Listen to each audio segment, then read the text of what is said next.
Coach, you have some decisions to make on your lineup tonight? Yeah, we are going to recall Christian Wolanin. Harper is not feeling well enough to play. So with that in mind, we know that Christian will be coming in, and that'll give us 6 defensemen, and we'll make the decision on any other changes we have in the lineup this afternoon. Well, game time decision on a forward then, obviously. Yeah, we're just being careful, I think, more or less. Is it sickness for... Yeah, he's not feeling well enough to play. And Anders Nielsen still in goal. Who backs up tonight, Coach?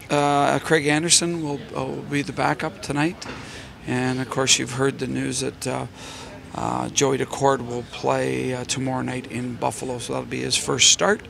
And I'm sure, you know, that he's excited, and we're all excited for him to come into that game. We're trying to get it so that, you know, that he can get as much of the talk about first games out, because goaltenders traditionally, you know, they don't like to talk an awful lot on game days, and that's, I think, a real good decision to make sure that he gets a lot of that stuff out of the way today.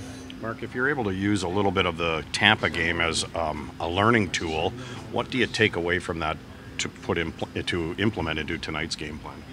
Well, I thought, you know, the things that, again, the lessons you get served by teams that are really good are, their work ethic. You know, I think our guys all commented about how competitive and how hard Tampa Bay competes. And, you know, that's been a process for them. I'm sure if you talk to John Cooper, their work ethic is better this year than it was last year. Not that it was bad last year, but I think it's taken another step.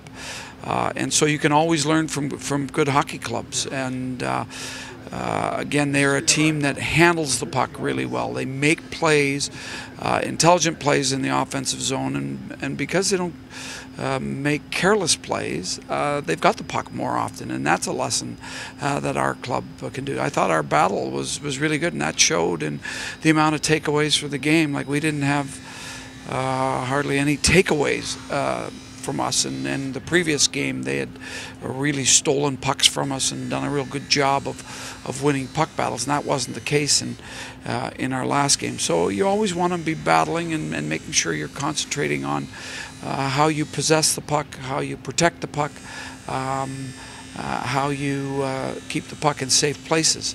And I thought we did a decent job of that. You know, we had a few giveaways in the game, and again, you know, I hate to keep playing the card that young guys will get overwhelmed from time to time, and I think that's what it was. You know, the game moves so fast.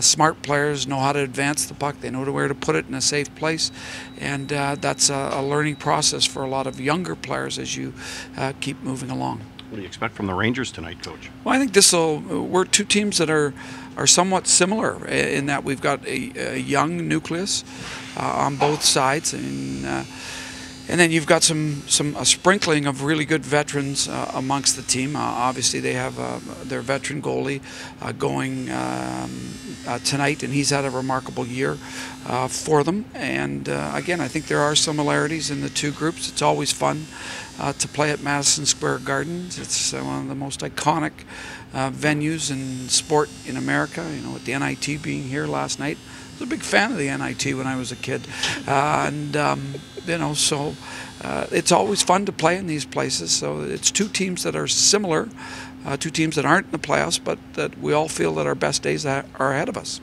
Thank you for this. Okay. Do you sense the players in that dressing room, the young guys, are playing with a mind to the future, like to earn their spot for next year? Yeah, I do sense that that's happening, and that is exactly what we want to have happening. There's a change happening in our club, and there's probably in the other club that's in the line that's playing tonight as well. The change is that, you know, you are looking towards the future. You are trying to have the habits and the culture that you're going to need to be successful and be a club that eventually can be a playoff team. So again, changes, it really stems from the fact that players want to make changes, and you know, when they commit to playing a certain way. Sometimes it's really aided by veteran players having a great example. Sometimes it's aided by the fact that organizations are demanding and expectations are very, very high.